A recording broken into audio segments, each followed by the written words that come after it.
Welcome to the Mucked Up My Self-Care podcast. I'm Jill from New York. And I'm Linda from Tasmania. We are two moms from opposite sides of the world who are living, demonstrating, and helping moms across the world build their self-care asset bank. Ready to dive in? Messy, interrupted, imperfect, and most of all mucked up. Let's get going. Oh, hello. Good morning, good evening, good afternoon. Yes, almost the day. Almost to that stage of the day where I'm like, oh my gosh, wow, we got through. It's been a little hectic with house shift arounds and things out of place and all the things. So why don't I start with highs and lows in that regard? So yes, a high and a low is the move around of the house. I've dusted and dusted and dusted and dusted some more. It's not even spring quite yet. I feel like I've done this massive. I found so many overdue library books that I had searched for hours, and the kids had apparently had also searched for and swore black and blue they weren't in their room. Oh, no. Yes, they absolutely were. So that was a bit of a, I'm glad I found them. However, also, it's twofold. So I've known for a while that I need a better system for library books, and I don't know how or what that looks like with the fact that they put them in the backpack and they take them to bed and then they go under the bed and then they get put on a bookshelf, tidy up of the bedroom or something like that. I just need little trackers on them or something, I think. Anyway. Maybe the little square that's on your desk. Yeah. The books have to go onto a square every day or something. Yeah, I just don't think they'd read them. They'd be like, I can relate to that. Yeah. Maybe not, but we'll see. Yeah, so and the high, it has been a beautiful spring day with lots of good gusts of wind. So I've had heaps of washing on the line, getting aired out in the wind, blowing around, changed all the sheets, all the bedding, all the things. So, yeah. That's feeling like it's getting a bit warmer towards summer. So that's good too. Yes. Yeah. Nice. What about for you? Season starts being noticeably changing. Yeah. Let's see. My high, I don't really know if I have like a specific high and low. I feel like the two things I would share are both highs and lows. So let's go with, I guess my low is finances right now are really still sticking me in the side like a thorn.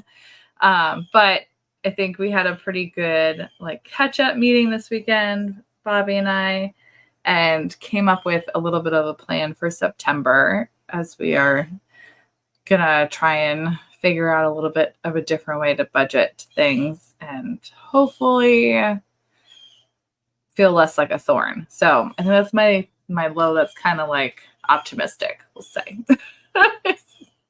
This consistent pressure of finances being such a thing. And then I think will be my high is my game night that we had at church this past weekend.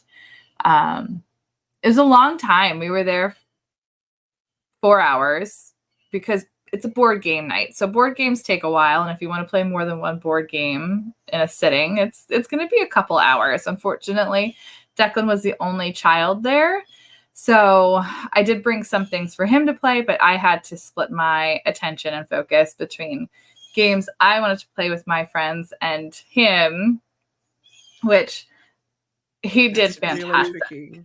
Yeah, but We've I was afraid he was gonna whine and moan and just be unruly the whole time, and I'd have to spend the whole time with him instead of hosting and participating.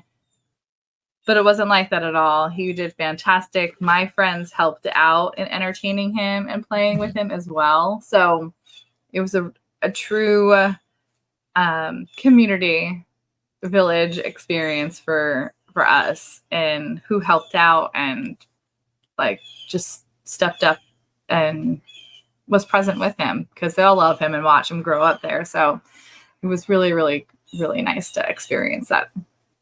Amazing. So, Yep. yeah. We're finding the games difficult at this end, just with the range of ages that we have.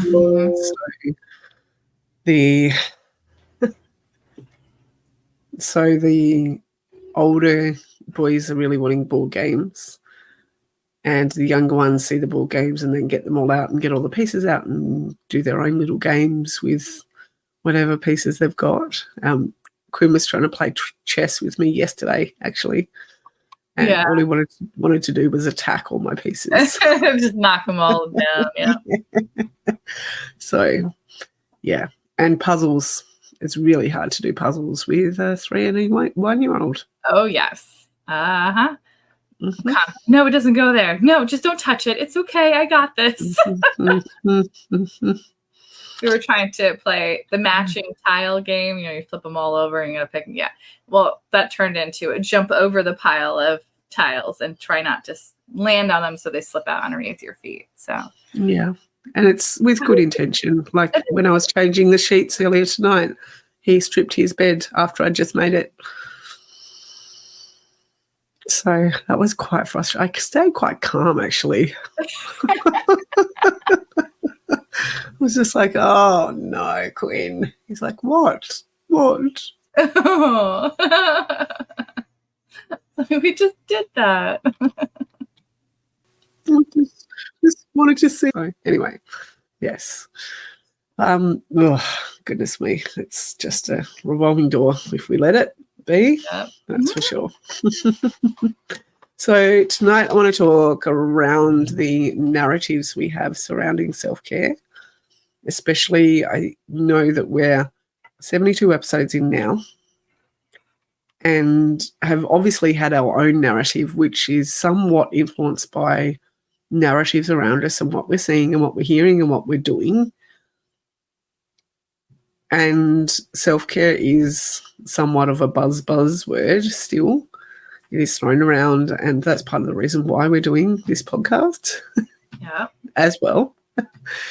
And I just don't think there's a one-size-fits-all, as you've said before as well. And I think the narratives we have in society often mean that it's become a little bit unclear about, because there is no one-size-fits-all, it then becomes open-ended a little bit. And then, therefore, I don't know if it loses a bit of its respect, if you like. I don't know if self-care can have its own respect, but it's just become so open to interpretation and meaning. And I feel there's still a lot of pressure on us to do self-care or else you're going to burn out. Do self-care or else you're going to fall in a heap, or do self-care, otherwise you're not a good mother. And so let's start talking about that a little bit, about what we're seeing, what we're feeling, what we're hearing, and really what we're doing as well. So I agree with you, Linda, that there still is this heaviness of, especially as moms or entrepreneurs even, the roles that you see burnout, especially for women. Mm-hmm. It's definitely a preached thing. Well, all you need is self-care to make it better.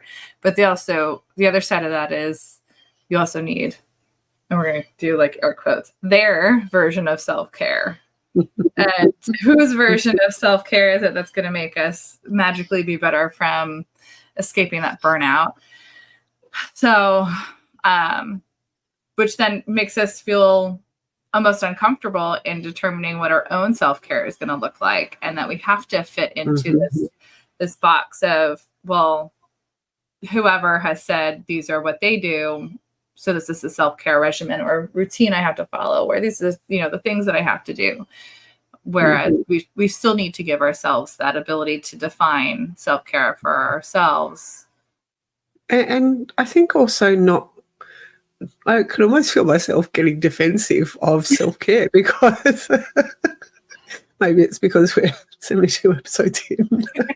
But I feel like, and agree with something I just read before we hit record, which was saying, there's a common blame that if you're burnt out or distressed or worked up or blah, blah, insert blank, it's because you're not doing enough self-care.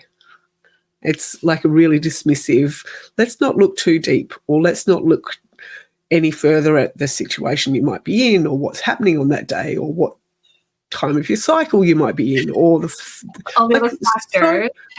So many things. The millions of factors that make us human. Let's just say you need more self-care and then walk away and hope that you do that and leave you to it to Google self-care on the internet and find 16.89 billion results and hope that one of them is what you were hoping or expecting. And if it's not, well, try again. Too bad. It must be the fact that you haven't got a good routine, or it must be the fact that you're not doing enough, or blah, blah, blah, blah, blah, blah, blah. It's a lot. It is. A lot of pressure. And look, some people could be completely right in those circumstances and in their narrative, okay? In the narrative surrounding the self-care, maybe they are correct. Maybe you are actually not getting enough. Right. But that is not the end of the story. Yes, because, and we've talked about it before, it's how we're setting ourselves up for self-care success. So those factors still come into play. Sure, we're reaching a burnout point, but what have we shifted? Because we can't keep doing and add in self-care. So we have to shift something to allow self-care in if it's not there, like they're saying it is. So what are we shifting? Like for me, when I reached a burnout point and was not doing self-care, when I first started becoming an entrepreneur and had a baby, like I had to step back. I couldn't add in something more. I had to take something away in order to add in. But that was me. So is it that, do you think you would be able to add in on top of the load that is getting you to a point of burnout? No. And they don't tell you that in these things, just add more self-care. But what do you have to shift on the other pieces? Like, what are you saying no to if you say yes to that? So you can't just keep saying yes all the time. And maybe it's no to an internal narrative of thinking that we can't do it. Maybe it's something like that. Or maybe it's no to another coffee date or a mum catch up or a PTA, like parent teacher association meeting where we're volunteering our time, but I'm still not really getting fulfilled in other ways. It's all sorts of things. Maybe it's no to cooking once a week and letting somebody else do it, or having leftovers. It's lots of things, I think, that we're not talking about the fact that if we want to insert self-care in, something needs to give. Yeah. I think that's a big part of it. I think we're both just also realizing it too. Okay, yes, this is not easy, by the way. Another slightly spicy topic, or I thought, that crossed my mind when we were talking about the narrative surrounding self-care. Self-care is somewhat self-initiated. Like self-care, just the term itself is self. And so therefore, if we're placing expectation on other people or society or government or systems like medical systems or that sort of stuff to help us in self-care, is that an unrealistic expectation? Or should we be putting the onus for change entirely on the individual?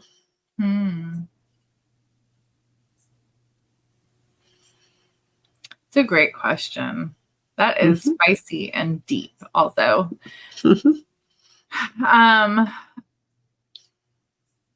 I like, without getting, I guess, that far into it, like the idea of having a village helps us in that aspect, having what we would call a support system around us. And if that's going, I have no idea, society wise, where you're going to pull a support system out like that, or government wise or system wise. Like, I think we do have to set ourselves up with a process that allows us to fill people into our community to help us with that process, if that makes sense. So like we're sitting here as you and I, both entrepreneurs, we could follow one system of being an entrepreneur and totally go that burnout route, never have time for everything. Or we could find ourselves, on the path that you and I currently have found ourselves on in our adventure.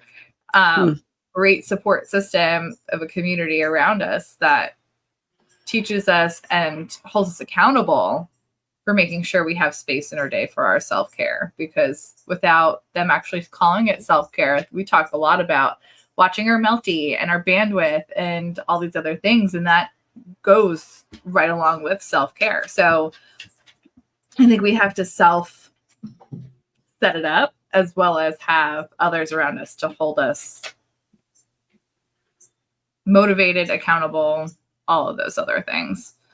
Yeah. Kind of answers pieces of that question. At the end of the day, it is ultimately up to you and I, though, 100%. to do the self-care. We might have a friend who will motivate us or come around and say, hey, I'll do your dishes, or let's come for a walk, or things like that. Yeah. However, there still needs to be some onus on us to do the do and not just talk the talk as well, which I think, again, is part of that narrative that we have in society, where a lot of people are talking it up and talking about it and using it as blame and all sorts of those things. But putting it into practice can be an entirely different scenario to what looks good on paper. Yeah. Unfortunately, I feel like there's so many variables of self-care that narrative is giving us that we do have the easy out on it. Well, it's too confusing to figure out what's going to work. So, or I have no support in getting this done each week, or no accountability, so I'm just not going to do it. Or because this is what everyone says and I can't do that, then I'm not going to do it. And one of the things that gets to me is that, we've talked about it and we have different views on it. Sometimes we've talked different sides of it involving children in your self-care or not. It is about you. So it's about yourself, not both of you and your child. But what happens when you're before kids? So that self-care is totally different, and is the societal narrative telling us to do these things that are easier to do because these people don't have kids. They don't know the experience. Get up at 5 a.m. Yeah. And then with your yoga mat and your lovely gourmet organic grass-free fed octopus breakfast. That turns me off from doing self-care, because I can't achieve those types of self-care things. Give me a mom with 4 kids like you, Linda. Yeah, I could probably achieve some of those things. I mean, and then what happens for the empty nesters, those who are older and aging, then they're having a totally different, they may not do what a a pre-child parent is doing. They're not doing what a seasoned younger parent is doing, and younger in experience, not age. So it really turns me off in those instances to where can I fit self-care in? Yep. Yeah. Well, I hope that we can keep having these conversations to debunk these narratives. Yeah. And it's part of the reason why we do our highs and lows at the start as well, because that is us living and being in real life. And we would not be this far in without having to actually do what we're talking about and live that in a integral way, because otherwise we're just here to have chats and provide extra narratives, and I don't think either of us want that. No, I want a solution. I want our conversations to be solutions for you guys listening. So yeah, and for us, because sometimes we need to stop getting in our own heads. Well, if you would have listened to last week's episode about lazy self-care, I think we've both forgotten how to be lazy in some ways, and that's a work in progress. Anyway, so being that there is so much noise out there and there's so many narratives around self-care, what do you think is one thing that somebody could do right now? Oh, I would love, this keeps coming up in my head, but what's one thing that you can switch out of your day? So instead of adding in self-care, what can you switch for self-care? Yeah, nice. Yeah, and nothing long and crazy. Remember, like self-care is stepping outside for a breath of fresh air in the midst of everything going on, to getting to bed early or taking a nap. So what's one thing? Maybe you step outside instead of unpacking the dishwasher. Yeah. And then if you've got older kids like me, you get them to help unpack the dishwasher or something instead. Yeah. And it doesn't mean that you necessarily have to do that forever, although it also might work out that way. But yeah, we know that it's not a one size fits all. It's not just a do this and you'll be gold star self-care level. We're all on this journey together. So Jill, until next week. We hope you can unstuck your muck. Bye for now.